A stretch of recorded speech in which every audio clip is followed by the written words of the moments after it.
Hello everyone. Today I'm going to show you how to use the KD-MP specific soldering-free clip. Open the package and take out the product.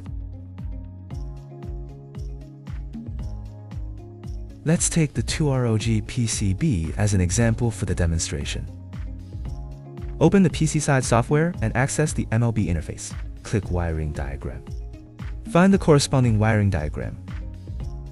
According to the wiring diagram, first, we need to remove the two capacitors marked by the red box and clip it to the corresponding positions marked by the yellow circle and black circle. Now let's show you how it's done. First, clip the clip pins onto the VCC position. Now clip the black clip onto the GND position. Now plug the wiring harness connector on the clip into the KD-MP. Once the PCB is properly clamped and the wiring harness is connected, place the PCB into the KD-MP induction area. Turn off the picture. Click Collect Original Key Data.